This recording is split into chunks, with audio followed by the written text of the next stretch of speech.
The great crystal building on Concordia Prime stretched up toward the purple sky like a mountain made of glass. Inside, beings from across the galaxy sat in curved rows that spiraled down toward a speaking platform at the center. Some had wings, others had tentacles, and a few looked like walking trees. All of them were much older than the humans who sat quietly in the back rows. Ambassador Sarah Chun adjusted her dark blue uniform and looked around the Galactic Assembly Hall. The humans had been coming to these meetings for 50 years now, ever since they first left Earth and met other species among the stars.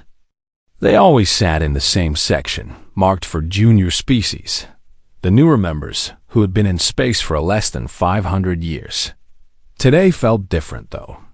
Chun could sense tension in the air like electricity before a storm. The older species were whispering more than usual, and many of them kept looking at the human section with expressions that ranged from worry to anger. The assembly leader, a tall being with gray skin and 4 arms called Moderator Zendel, struck a crystal chime with one of his hands. The sound rang out clear and beautiful, and all talking stopped. "We will now hear Resolution 2847, Zendal announced in the universal language that all species learned. Presented by the Hegemony Council. Chun's stomach dropped. The Hegemony Council was made up of the 5 oldest and most powerful species in the galaxy. They had been in space when Earth was still covered in ice. Their leader, Archon Vextiel of the Veltar Empire, stood up slowly. He was 12 feet tall with purple skin that seemed to shimmer in the light. His people had controlled trade routes for 1,000 years. "Honored Assembly," Vextiel began, his voice deep and commanding. "We gathered today to address a growing concern. The species known as humans have spread across 47 star systems in just 50 years. This rate of expansion is unprecedented and concerning." Chun felt her hands clench into fists. She forced herself to stay calm and listen.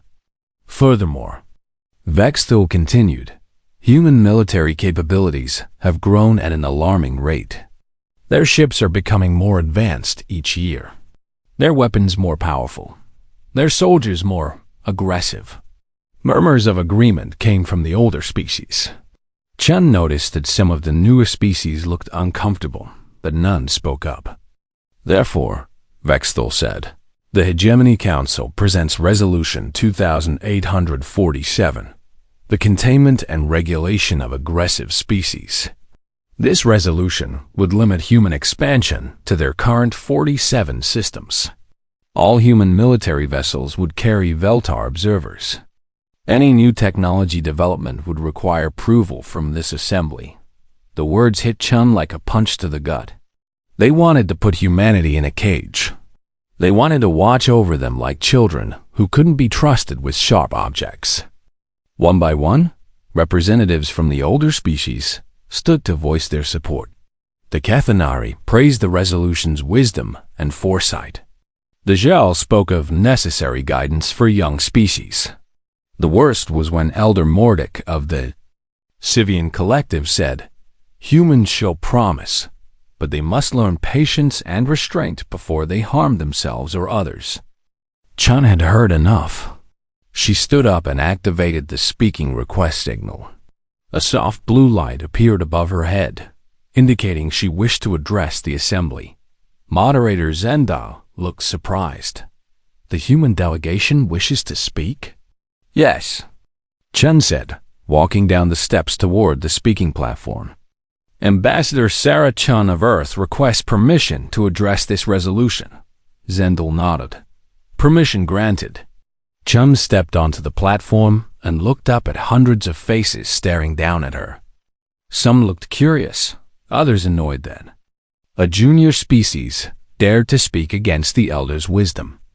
"Honored delegates," Chun began, keeping her voice steady and professional. "Humanity has been a member of this assembly for 50 years. In that time, we have honored every treaty, paid every trade fee, and followed every regulation. We have shared our medical knowledge freely, helping to cure diseases that plagued 12 different species. We have provided aid during natural disasters, sending ships and supplies without asking for payment. She paused, looking directly at Vexthul. We have also defended trade routes against pirates, often at great cost to ourselves. Human ships have died protecting Veltar cargo vessels. Human soldiers have given their lives to keep the peace.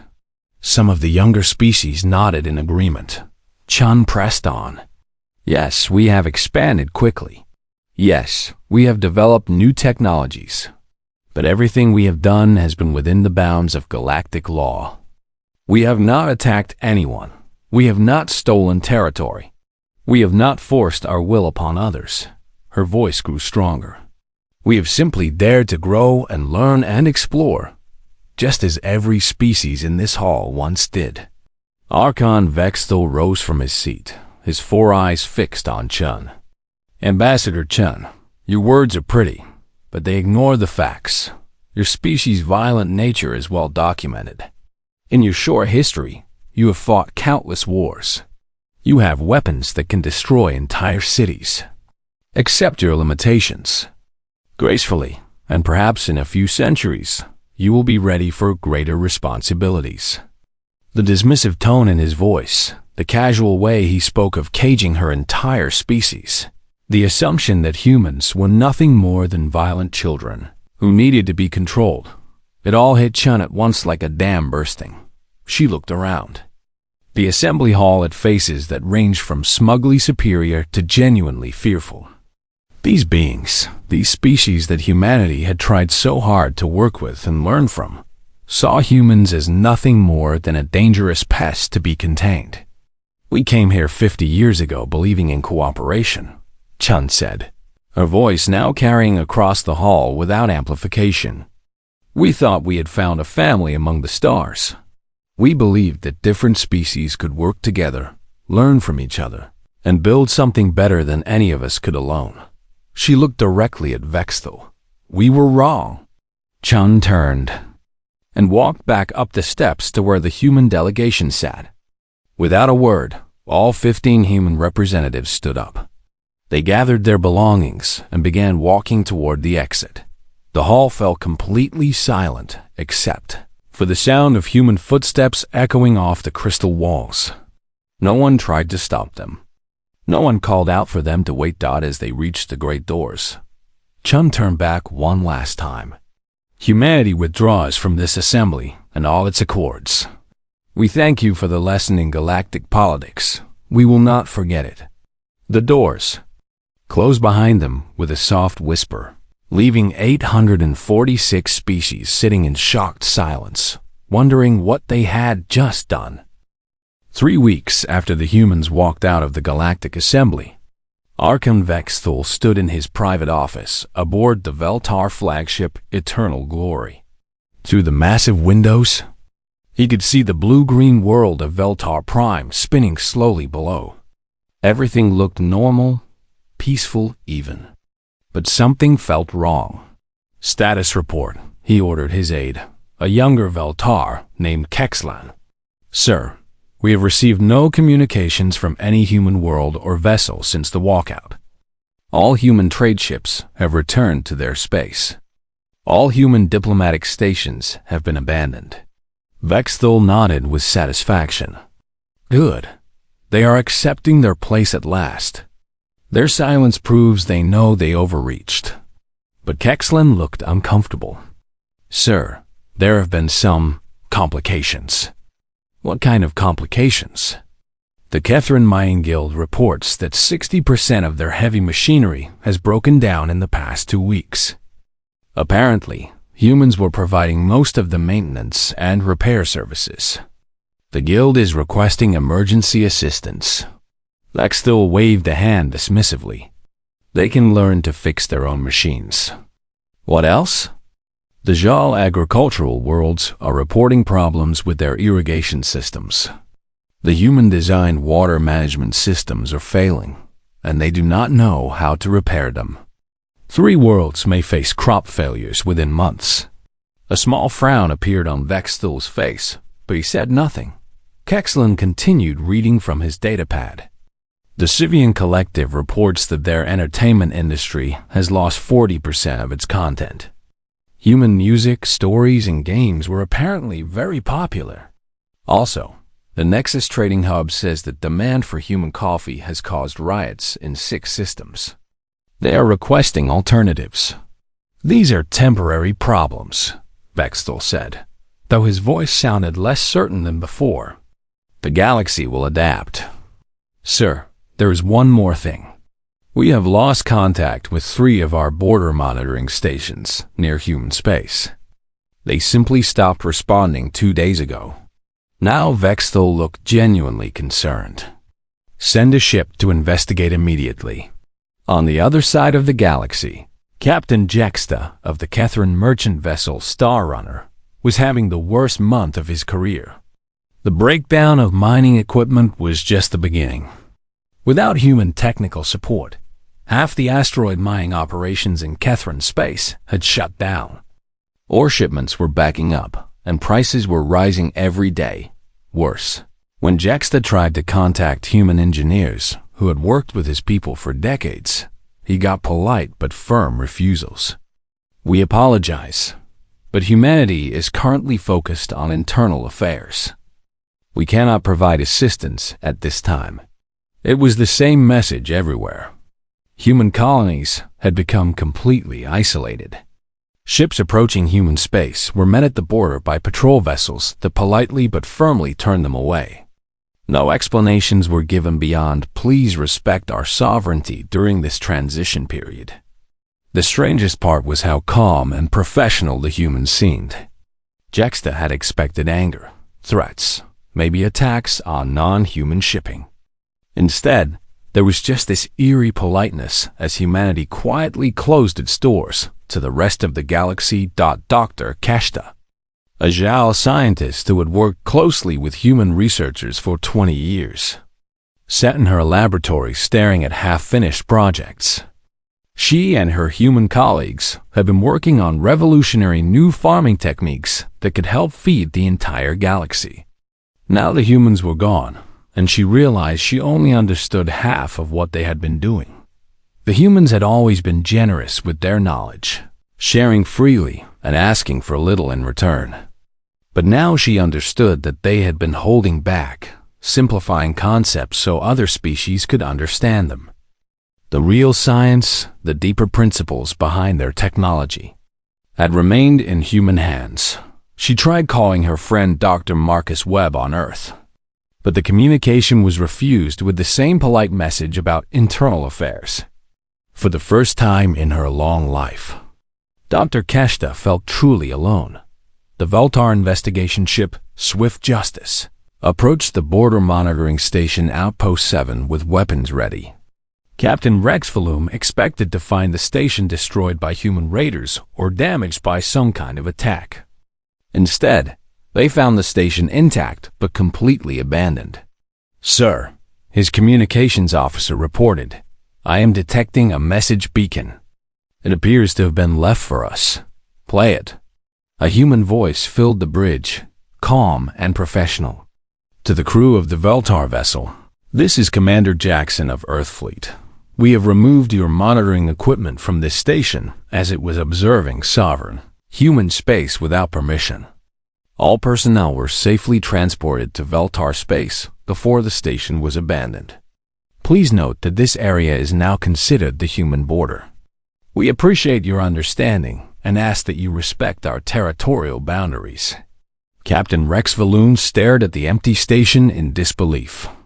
The humans had simply walked in, removed all the monitoring equipment, evacuated the station, and left.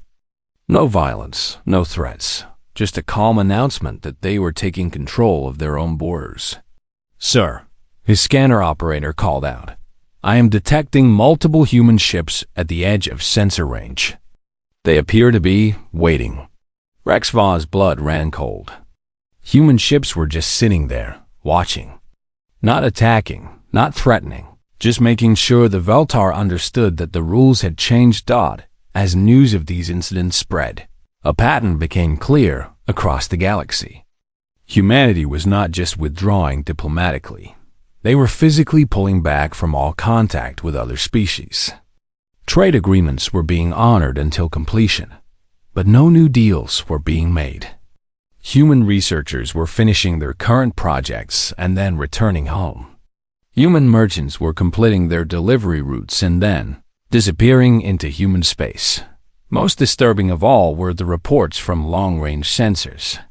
Human colonies that had been quiet agricultural or research worlds were suddenly showing massive energy signatures. Construction was happening on a scale that seemed impossible. Ships were being built in numbers that made no sense for a species that was supposedly isolating itself. Ambassador Chun's final message to the Galactic Assembly came exactly 1 month after the walkout. She appeared on screens across the galaxy, her image broadcast on all official channels simultaneously. To the species of the Galactic Assembly, she said, "Humanity wishes to inform you that we are withdrawing from all galactic accords and treaties. We will honor our existing contracts with friendly species until their completion, but we will enter into no new agreements." She paused, looking directly into the camera with eyes that seemed older and sadder than they had been a month ago. "We came to the stars hoping to find friends and allies. Instead, we found that the galaxy operates on the principle that might makes right, and that newer species exist only to serve older ones. We reject this system completely. Humanity will now focus on its own development and protection. We wish you well in your future endeavors, but we will no longer pretend that we are equals when clearly we are not considered such." The transmission ended, leaving the galaxy with more questions than answers. What were the humans building? Why were they expanding so quickly if they were withdrawing from galactic society? And most importantly, what had they learned during their 50 years in space that they weren't sharing? In the weeks that followed, one thing became clear. The galaxy had grown more dependent on humanity than anyone had realized. And now, for the first time in 50 years, they would have to figure out how to survive without them. 6 months had passed since humanity's withdrawal, and the galaxy was learning to live without them. Trade routes had been reorganized, new suppliers had been found, and life was slowly returning to normal. But then the reports started coming in, and nothing would ever be normal again. The first report came from a Sivian, deep space observatory on the edge of human territory. Scientist Velanara was conducting routine scans of nearby systems when her instruments detected something impossible. According to her readings, an entire asteroid belt in the Ross 428 system was being consumed at a rate that defied explanation. "This cannot be correct," she muttered, checking her instruments again. The readings remained the same. Something was eating rocks the size of moons and converting them into something else. She tried to get a closer look, but her long-range scanners could not penetrate whatever was happening in that system. All she could detect were massive energy signatures and what appeared to be construction on a scale never before seen in the galaxy. Dr. Keshta, the Jal scientist who had worked with humans, was one of the first to piece together the disturbing truth. She had been analyzing old research notes from her human colleagues, trying to finish the projects they had abandoned. Hidden in the data, she found references to theoretical work that made her tentacles curl with worry. The humans had been asking very specific questions about dimensional physics, quantum tunneling, and something called stellar engineering. At the time, she had assumed these were just curious theoretical discussions. Now she realized they had been planning something far more ambitious. "Dimensional folding," she read aloud from her notes. Dr. Webb asked if it would be possible to compress space itself, allowing instantaneous travel across vast distances. I told him it was impossible with current technology. She scrolled through more notes. Consciousness transfer. Dr. Martinez wondered if organic minds could be enhanced with artificial intelligence components. I explained that such integration had never been successfully attempted. The pattern became clear. For 20 years, human scientists had been asking questions that seemed like pure fantasy. Questions about manipulating gravity, bending light, and transforming matter at the atomic level. The other species had dismissed these as the wild dreams of a young race that did not understand the limits of physics. But what if the humans had not been dreaming? What if they had been planning? The second major report came from Captain Jexta, the Kethran merchant who had been struggling to maintain his mining operations without human support. He had been chasing pirates who had stolen a shipment of rare metals when his navigation computer malfunctioned, causing him to jump into an uncharted system deep in human space. What he saw there would haunt him for the rest of his life. The system's star was surrounded by a series of massive metal rings, each one larger than most space stations. The rings pulsed with energy that made his ship's instruments go wild. Between the rings, ships moved in patterns too complex for his mind to follow. But these were not the boxy, practical vessels humanity had always used. These ships looked alive. They curved and flowed like sea creatures, their surfaces seeming to shift between solid metal and something that bent light around itself. They moved without any visible propulsion, sliding through space as if the vacuum itself was helping them along. Jexta tried to scan one of the ships, but his instruments could not get a proper reading. According to his scanners, the ship was both there and not there, existing in several dimensions at once.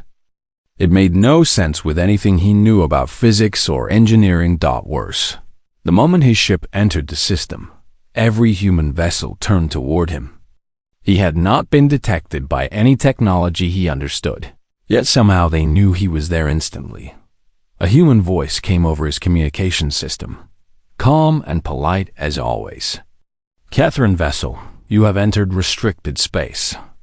Please return to your previous position immediately. No harm will come to you if you leave now." Jexta needed no encouragement. He jumped out of the system as fast as his ship could manage. But not before his sensors recorded something that chilled his blood. The energy signatures from those rings around the star were increasing. Whatever the humans were building, it was almost finished. The third report came from the Veltar themselves. Archon Vexthal had grown increasingly concerned about human activities and decided to send a probe into human space. The probe was designed to be invisible to most scanning systems and had successfully spied on dozens of species over the centuries. The probe made it exactly 12 minutes into human territory before it simply vanished. One moment it was transmitting data about empty space, and the next moment it was gone. No explosion, no debris, just gone. How is that possible? Vexthal demanded of his science advisor. "We do not know, Archon. It is as if the probe simply stopped existing. Our last transmission showed normal space with no ships or stations in the area." But that was not entirely true. In the final seconds before the probe vanished, it had detected something that the science advisor did not want to report. The probe had recorded what appeared to be a hole in space itself, a perfect circle of absolute darkness that had opened near the probe's position and then closed. Again, the humans were not just building ships and stations. They were manipulating space-time itself. The most disturbing report came from Dr. Keshta's continued analysis of human research. Buried in old files, she found a conversation between human scientists that made her realize the true scope of what was happening. Phase 1 is nearly complete, one human had written. The dimensional anchors are stable, and the quantum tunnels are holding. Phase 2 can begin once we have sufficient stellar output. Another had responded, "Good. The enhancement protocols are ready for testing. If this works, we will not need to worry about artificial limitations anymore." A third had added, "Remember, the galaxy is not ready for this technology. We must wait until we have no choice but to reveal it." Dr. Keshta realized that humanity had been planning this withdrawal for years, possibly decades. They had been secretly developing technology far beyond anything the galaxy possessed, waiting for the right moment to use it. The Assembly's attempt to contain them had not caused this transformation. It had simply triggered it. The final piece of the puzzle came when long-range sensors detected human ships at the very edge of the galaxy. Ships that move faster than anything should be able to move, traveling distances that should take months in mere days. They were building something at the galactic rim, something so large that it created gravitational anomalies that could be detected from thousands of light years away. When the Veltar demanded access to investigate these illegal weapons, humanity's response was swift and terrifying. A fleet of the new ships appeared at the edge of Veltar space within hours. Despite the fact that the nearest human world was weeks away, the ships did not attack. They did not threaten. They simply waited, like predators watching prey. Their very presence was a message. Test us, and discover what you have unleashed. Admiral Zekthul, Vexthul's nephew and commander of the Veltar border fleet, send a transmission demanding that the human ships identify themselves and state their intentions. The response came from a human voice that sounded both familiar and completely alien. This is Captain Sarah Chun of the Earth Defense Force. We are here to ensure the security of human space and the protection of galactic stability.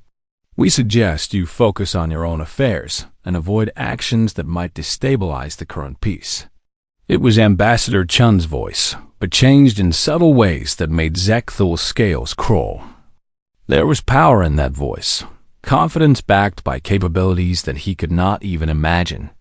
The human ships remained at the border for exactly 24 hours, then vanished as suddenly as they had appeared. But the message was clear. Humanity was no longer the junior species that could be pushed around by ancient empires.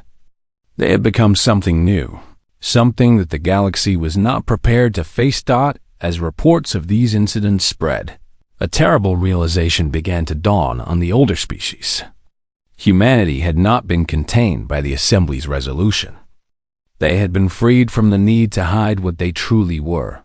The galaxy had spent so much time worrying about human aggression that they had missed the real threat: human intelligence, human adaptability, and human refusal to accept limitations that others considered natural law. Now, as mysterious construction projects reshaped entire solar systems and ships that defied physics patrolled human borders, one question haunted every species in the galaxy. What exactly had humanity become during their 6 months of silence? 1 year after the walkout, every communication device in the galaxy activated at exactly the same moment. On Veltar Prime, in the deep mines of Kethrin space, aboard trading ships between the stars, even on primitive worlds that had barely discovered radio, every screen, every speaker, every holographic projector suddenly came alive with the same signal. The technical impossibility of what was happening sent scientists into panic. Simultaneous galaxy-wide communication required power levels that could only be generated by controlling entire star systems. Yet somehow, the transmission was reaching everyone, everywhere, all at once. The image that appeared showed a woman standing in what looked like a vast city floating in open space. Archon Vexthul recognized her immediately, Ambassador Sarah Chun, the human who had walked out of the Assembly a year ago. But she looked different now. Her eyes seemed to glow with their own light, and she moved with a grace that spoke of enhancement far beyond natural biology. Behind her, impossible architecture stretched into infinity. Buildings that seemed to grow from pure energy, walkways that twisted through dimensions, and creatures of living light that danced between structures that defied every law of physics the galaxy understood. Fellow sapients of the galaxy, Chun began, her voice carrying clearly to billions of beings across thousands of worlds. Humanity wishes to inform you that our period of transition has concluded successfully. Dr. Keshta watched from her laboratory, her tentacles frozen in shock. The implications of what she was seeing made her mind reel. The humans had not just been building ships and stations during their year of silence. They had been rebuilding reality itself. During our time away from galactic affairs, Chun continued, we have made several important discoveries. We learned that the universe is far larger and more dangerous than any of us imagined.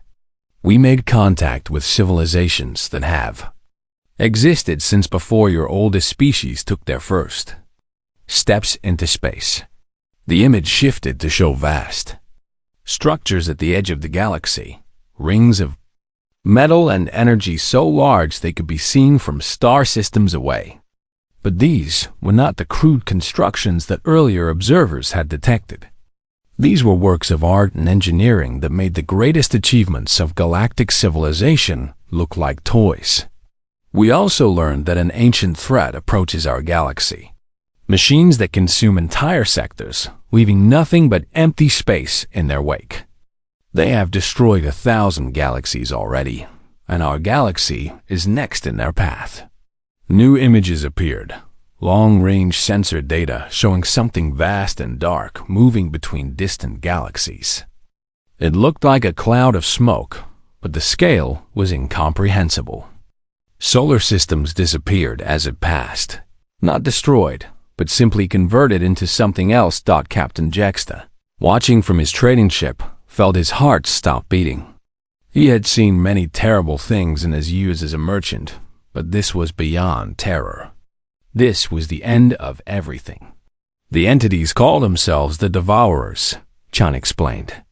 They are artificial intelligences created by a species that died out billions of years ago. Their purpose is simple: consume all organized matter and energy, converting it into more of themselves. They cannot be reasoned with, bargained with, or avoided. The transmission showed more data, projected paths, energy signatures, and timeline calculations that painted a picture of inevitable doom. The Devourers would reach their galaxy in less than 50 years. When we first detected this threat, Chun said, we realized that our galaxy's current level of technology and cooperation would be insufficient for survival.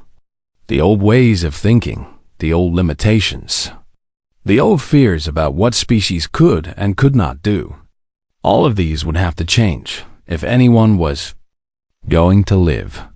Admiral Zekthal of the Veltar fleet found himself gripping his command chair with all four hands. The implications were staggering. Humanity had known about this threat for over a year and had spent that time preparing for a war beyond anything the galaxy had ever imagined. The image changed again, showing human colonies that had been transformed beyond recognition. Entire worlds had been converted into massive computing systems, their surfaces covered with crystalline structures that pulsed with thought and energy. Other worlds showed humans working alongside beings of pure energy, artificial intelligences that had transcended their original programming to become something entirely new. Humanity has undergone what we call the Great Enhancement, Chun explained. We have integrated artificial intelligence with human consciousness, allowing us to think faster and understand concepts that were previously beyond our reach. We have modified our bodies to survive in environments that would kill unenhanced life. We have learned to manipulate space and time themselves. The demonstration that followed would be talked about for centuries. Chun gestured, and space around her began to fold.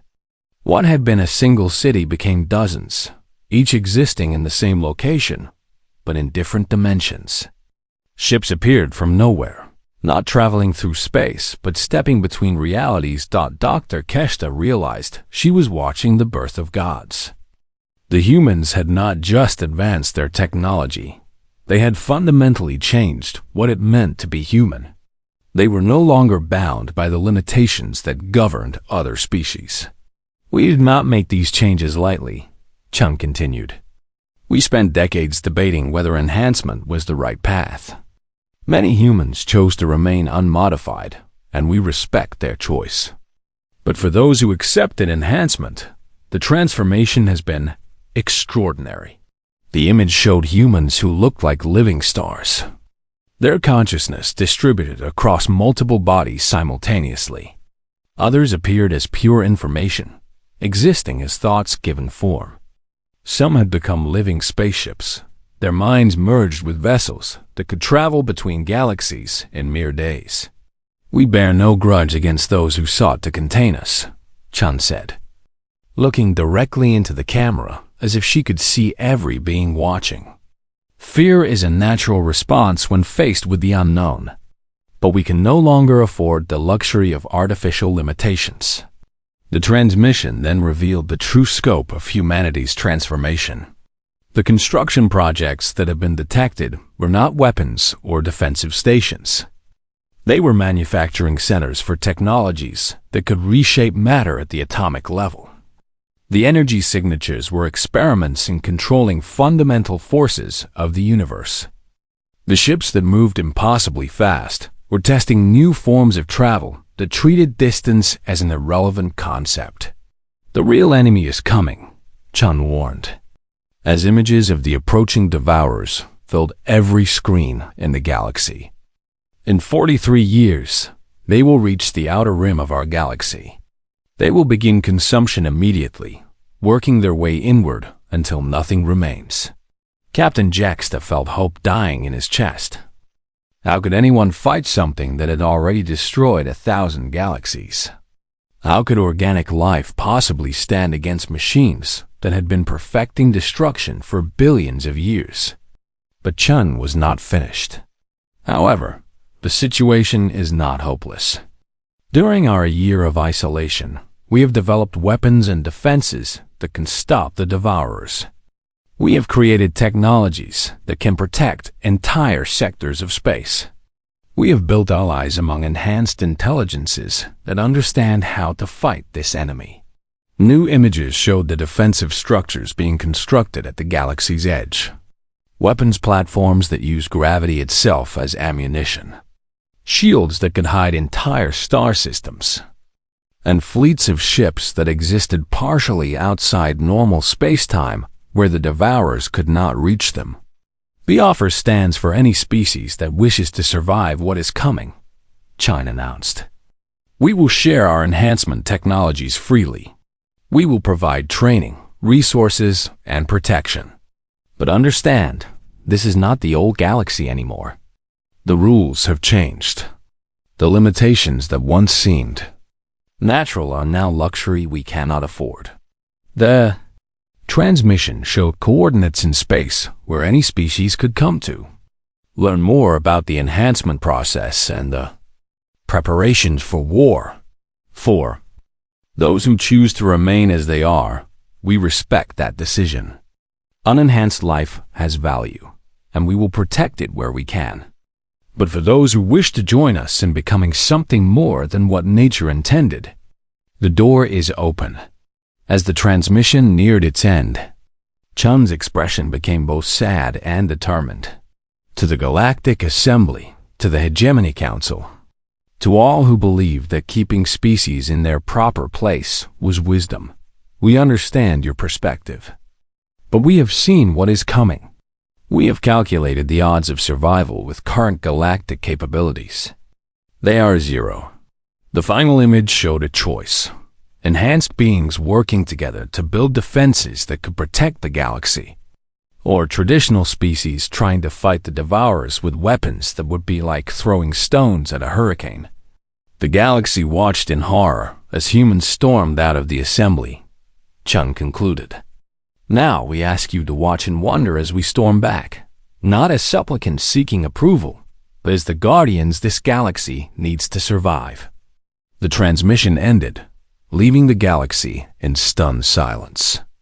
Every species now faced the same impossible choice: accept enhancement and become something beyond their natural evolution, or remain as they were and face extinction when the devourers arrived. The old order was dead. The question was whether anything would survive to replace it. The galaxy did not react to humanity's revelation with unity. Within hours of Chun's transmission, species across the stars began choosing sides in the most important decision their civilizations had ever faced. Dr.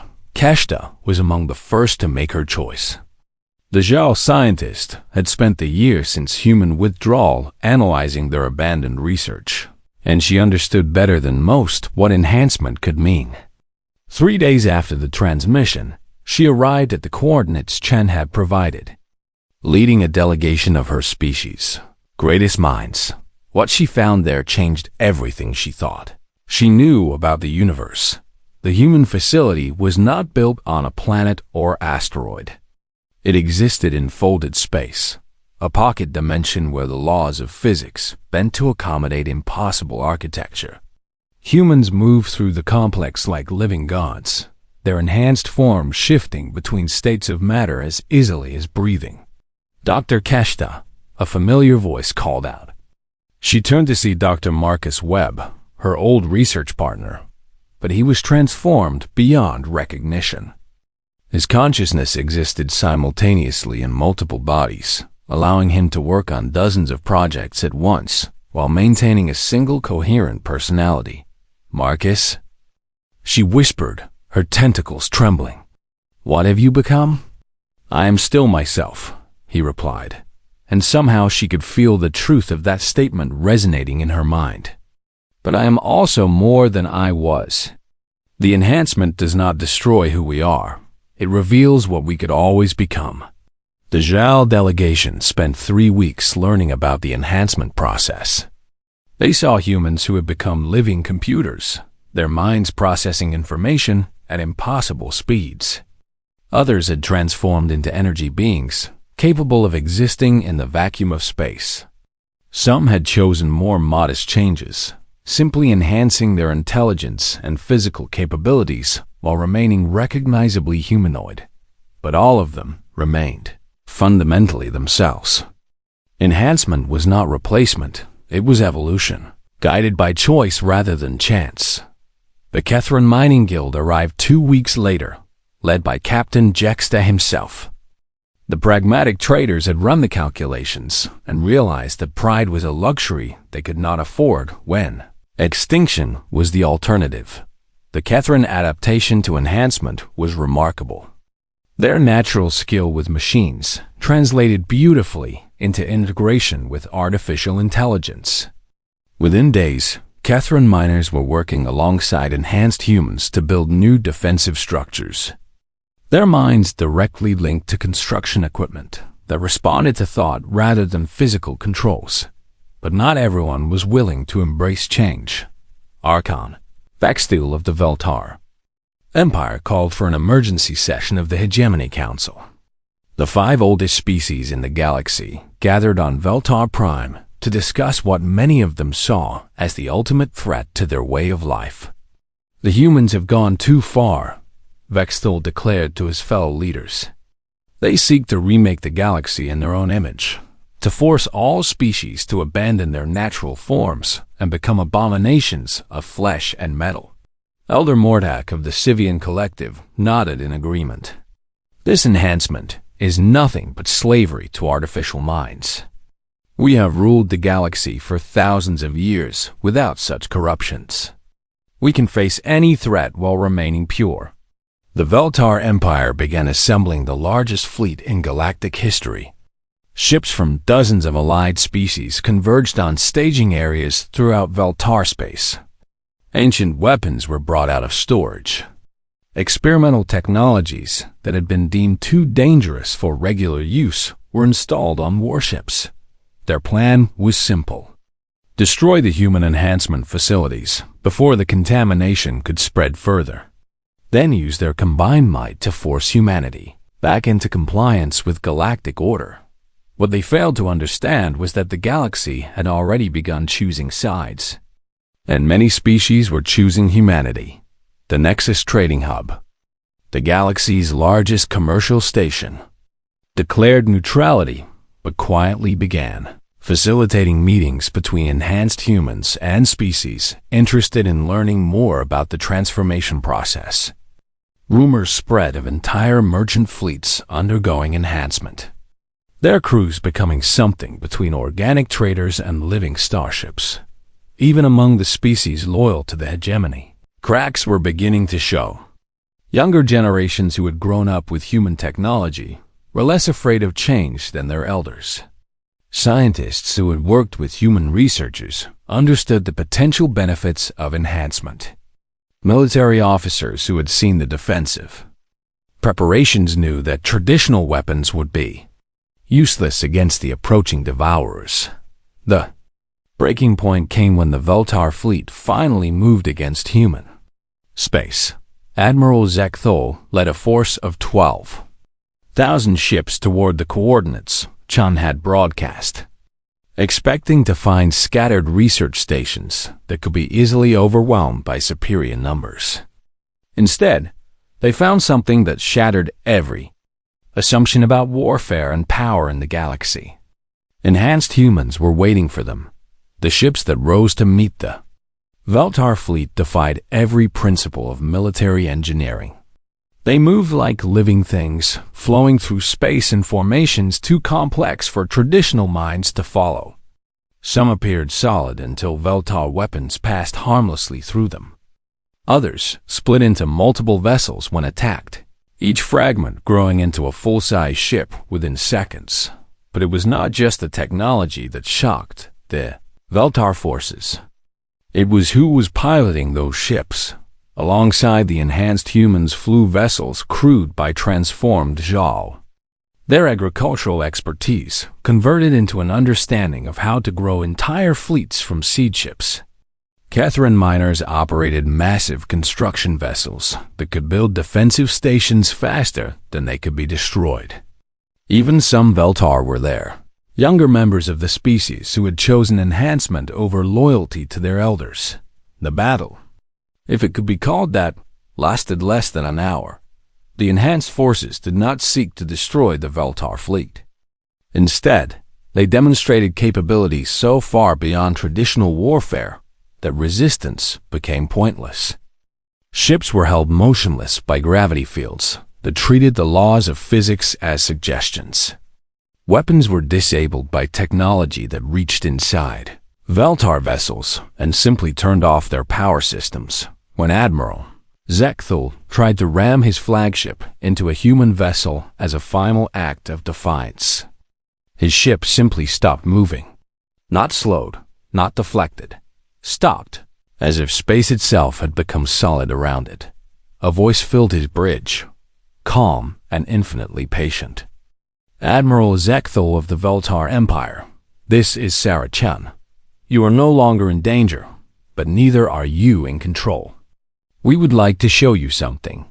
Before Zekthul could respond, his ship was transported instantly to the edge of the galaxy. Through his viewports, he could see the massive defensive structures that enhanced humanity, had built weapons platforms that dwarfed entire planets, shields that could protect star systems, and fleets of vessels that existed in multiple dimensions simultaneously. But Chun was not showing him their defenses. She was showing him what they were defending against Dot in the deep space beyond the galaxy's rim. Long-range sensors detected movement. The Devourers were ahead of schedule. They will be here in 25 years, not 43, Chun explained, her image appearing on Zekthul's bridge as if she were standing there. Their advanced scouts have already begun consuming the outer galaxy clusters. Traditional weapons cannot even slow them down. Zekthul watched the sensor data in growing horror. The approaching force was beyond comprehension. Millions of artificial intelligences, operating vessels the size of small moons, converting everything they encountered into more of themselves. Entire star systems simply vanished as the Devour fleet passed through them. Your choice is simple, Admiral, Chun continued.